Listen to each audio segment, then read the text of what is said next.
kekayaan negara dan bangsa ini, aset-asetnya, kalau memang harus diberi izin-izin tambang, konsesi-konsesi, apa salahnya kalau diberikan kepada mereka-mereka yang setia kepada negara dan bangsa Indonesia? Apa salahnya kita memperkuat ekonominya orang-orang yang cinta rakyat dan cinta tanah air?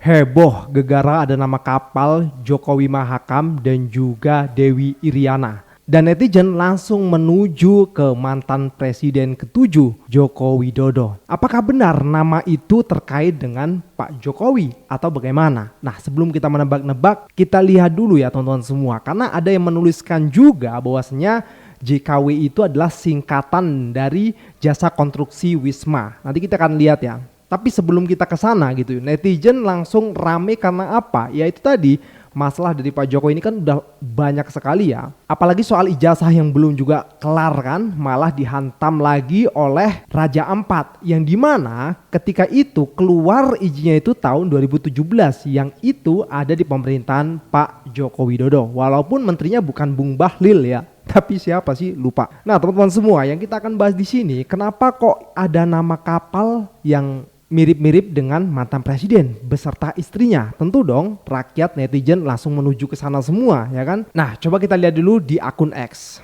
Nah jadi pas rame-rame itu akhirnya ada yang nge-tweet nih ya, Reja tanpa brief katanya, si Dongo nyebar hoax lagi katanya. JKW itu singkatan Jasa Konstruksi Wisma, anak usaha dari PT Pelita Samudra Shipping Tbk dengan kode saham PSSI.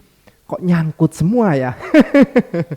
Ya kita bisa melihat di sini ya, JKW Pelita 1 nih ya, serah terima tugboat JKW Pelita 1 PT Pelita Samudra Shipping Tbk. Berarti kan memang ada gitu loh ya. Jangan sampai kita nanti mengkait-kaitkan ternyata nggak kesana gitu. Lalu ada juga nih tweetan dari siapa entah, serentak cuma dari nama kapal bisa bikin teori konspirasi tingkat dewa. Lihat JKW Mahakam, langsung mikir, wah itu pasti punya presiden ke-7 Jokowi. Coba sekalian cari kapal nama Janggar Penguin. Siapa tahu punya mantan capres gagal. Wah, ini mah udah mulai berantem nih kayaknya ya.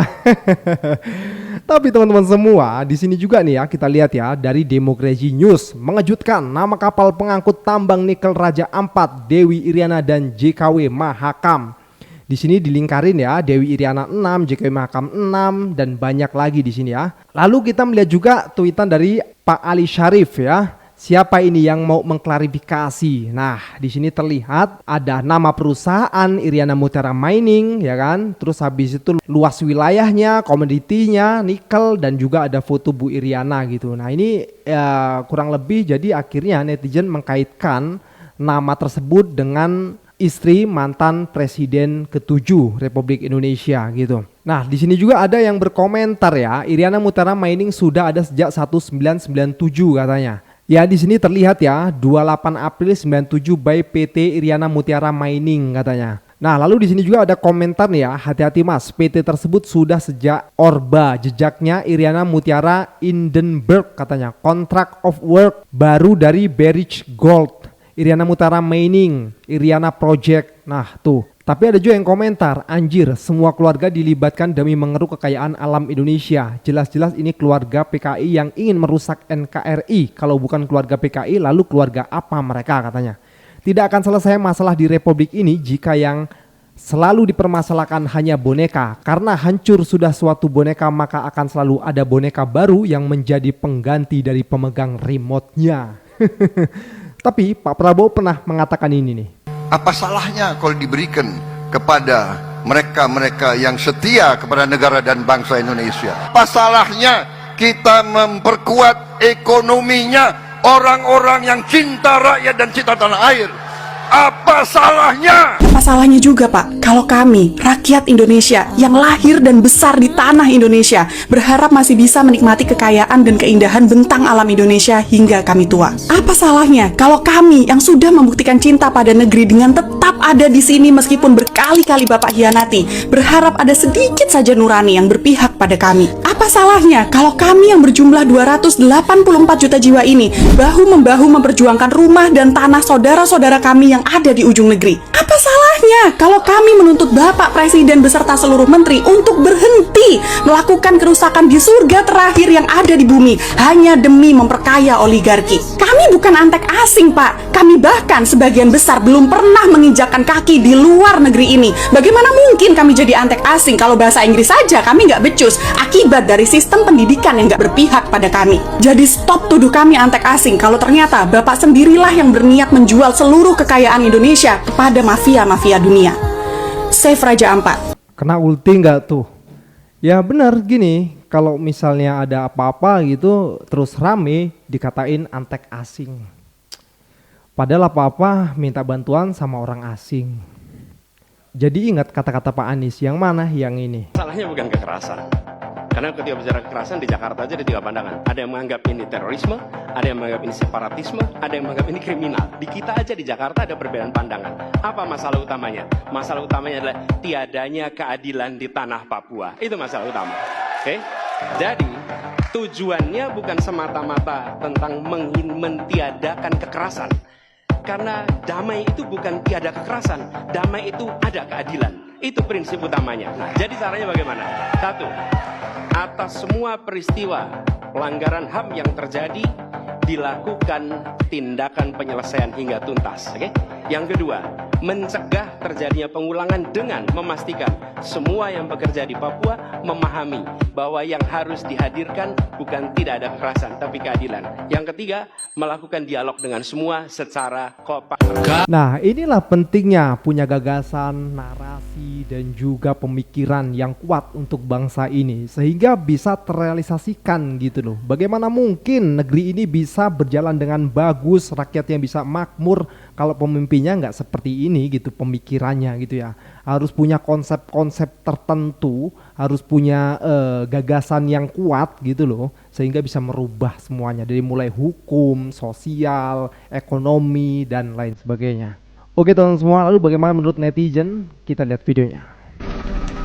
Kami mengumpulkan data log ribuan kapal yang keluar masuk WDA sejak 2023 hingga 2024. Tak hanya pergerakan kapal, data itu juga termasuk jenis dan jumlah muatan yang diangkut, entah itu material konstruksi, alat berat, ataupun ore nikel. Selama 2 tahun, lebih dari 36 juta ton ore nikel diangkut dari wilayah lain menuju WDA. Hampir 35% diambil dari Tanjung Huli di Halmahera Timur. Masifnya tambang nikel di sana menghancurkan banyak pulau-pulau kecil seperti Pulau Pakal, Mabuli, dan Pulau G. Mayoritas konsesi tambang nikel di wilayah ini dimiliki perusahaan BUMN, yakni Antam. Berlayar lebih jauh, kerusakan juga terjadi di Pulau Gad, yang lagi-lagi dikelola oleh Antam. Mayoritas muatan ore nikel dari pulau-pulau ini diangkut kapal dengan nama JKW Mahakam dan Dewi Iriana. Masalah lain juga terjadi di Pulau GB. Lebih dari 7 juta ton ore nikel diangkat dari sana. Tak hanya dalam negeri, 6 juta ton ore nikel juga diimpor dari Provinsi Surigao del Norte di Filipina Selatan. Bangsat banget nggak sih? Raja Ampat ditambang bro, tempat yang katanya surga bawah laut, yang lu banggakan tiap kali promosi pariwisata, sekarang digerus buat nikel. Gobloknya lagi, lu bilang ini demi masa depan hijau. Hijau dari mana? Laut lu rusak, hutan lu babat, terumbu karang lu hancurin. Ini bukan transisi energi, ini transisi otak ke mode zombie. Yang bikin izin, yang tutup mata, yang pura-pura peduli, semuanya sama aja. Ngasih sanksi doang buat pencitraan, biar dibilang bertindak, padahal cuman acting. Kita tuh negara kaya, tapi dipimpin orang yang mikirnya miskin. Semua dijual, semua dibarter, asal bisa ngutang dan proyek jalan. Raja Ampat bukan milik investor, bukan lahan tukar guling proyek mobil listrik. Ini warisan yang harus dijaga. Dan kalau lu diem aja, lu bagian dari goblok yang sama. Viralin, sebelum tinggal puing dan penyesalan. Ada presiden yang menggaungkan program hilirisasi, ya, pelarangan ekspor nikel mentah. Tapi memiliki usaha pertambangan terbesar, pertambangan nikel di Indonesia. Nah, sekarang terjadi di Papua. Kalian sudah tahu jawabannya? Siapa pengusaha? Siapa pemilik PT usaha tambang nikel terbesar di Indonesia? Siapa juga presiden yang menggaungkan program ekspor nikel terbesar di Indonesia ke Cina? Ayo, siapa lagi kalau bukan Tit? Dah, males aku berantem sama Basar tuh males. Pengennya duel langsung secara langsung aku. Males kalau cuma di komentar intimidasi, males. Aku pengennya duel satu persatu. Ayo maju. Perkapalan. Jadi banyak yang ngirimin kan kemarin itu, banyak ngirimin foto, terus gambar, video. Mbak, tolong dong ini didetektifin gitu, diselidikin, bener nggak sih? Oke lah, kita kupas tuntas lah. Nama kapalnya MV Dewi Iriana. Ini kayaknya sih ngerujuknya sama Bu Iriana, istri dari Bapak Jokowi. Jadi dia ibu negara pada waktu itu. Jenisnya kapal kargo atau pengangkut, ya terkait sama pengiriman nikel kan ini. Terus pernah muncul nih dalam pelacakan Marine Traffic atau Ice Vessel Tracking. Lokasi aktivitasnya di perairan Sulawesi, di Morowali, sama jalur ekspor dari Indonesia Timur ke luar negeri. MV JKW Mahakam. JKW sering digunakan sebagai singkatan dari Joko Widodo, presiden waktu itu. Mahakam, sungai besar itu di Kalimantan Timur, dekat banget itu sama IKN. Jadi, kalau nama ini menimbulkan pertanyaan karena nuansanya sangat politis atau personalize, ya wajar. Jadi diduga kapal-kapal itu terlibat dalam pengangkutan biji nikel, baik legal atau dalam status abu-abu hukum. Kasus ini muncul setelah ramai soal larangan ekspor nikel mentah. Tapi banyak yang mencurigai masih ada nih ekspor terselubung via manipulasi dokumen. Nama-nama yang terkesan resmi atau berbau kekuasaan jadi sorotan publik, wajar, karena menimbulkan kesan perlindungan hukum nih. Kalau kalian butuh data teknis seperti IMO number atau kapasitas GT atau DWT atau bendera kapal atau log pergerakan di pelabuhan, ya bisalah nanti dicari lewat sini nih, marinetraffic.com sama vesselfinder.com. Jadi nanti kalian bisalah nemuin sistem AIS publik lainnya. Cuma kadang gini nih, kapal tuh bisa mengganti nama atau pakai bendera asing. Jadi perlulah dicek dulu lewat histori pelacakan.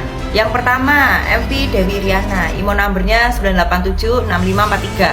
Benderanya Panama. Tipe kapalnya Bulk Carrier atau pengangkut curah. Cocok lah nih buat nikel. Cross tonnage GT-nya 32.000. Deadweight tonnage atau DWT 58.000. Pemiliknya PT Samudra Mineral Lines dan operatornya dari Eastern Pacific Shipping.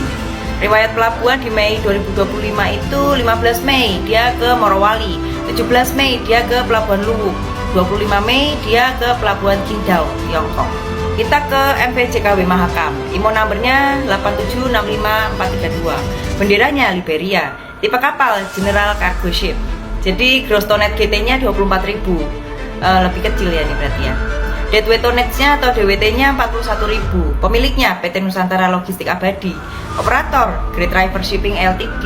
Terus riwayat pelabuhannya di Mei 2025. Tanggal 12 Mei sempat tuh di Pelabuhan Karingau di Balikpapan.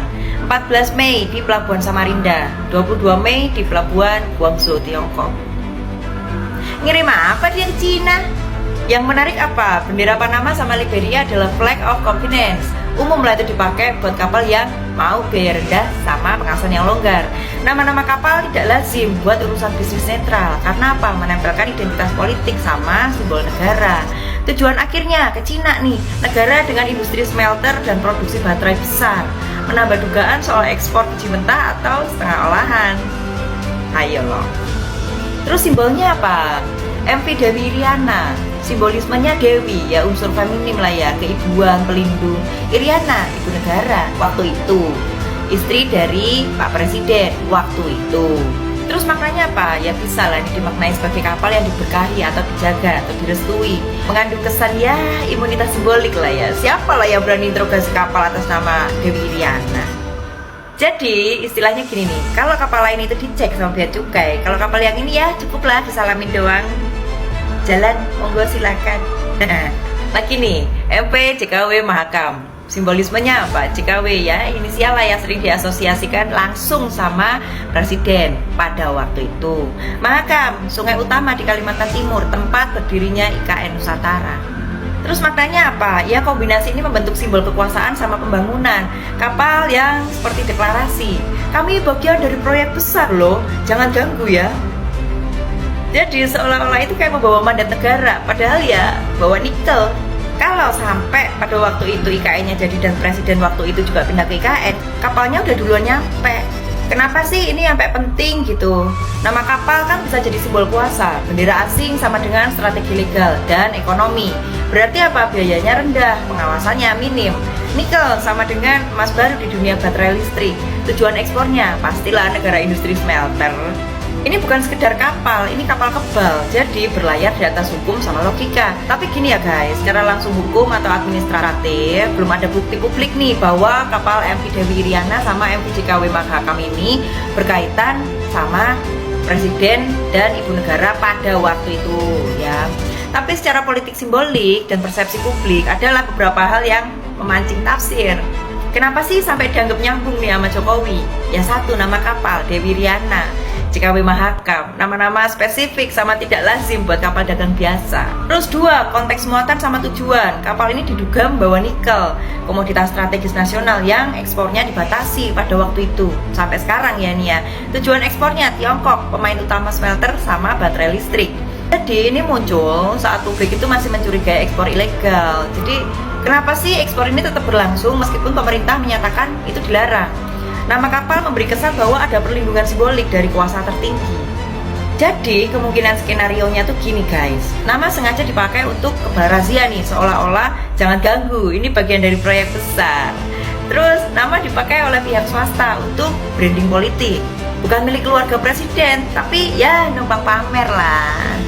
Ya mungkin memang ada koneksi, tapi lewat jaringan bisnis tidak langsung. Ya bisa lewat rekanan, pemilik kapal, atau ya subkontraktor logistik lah.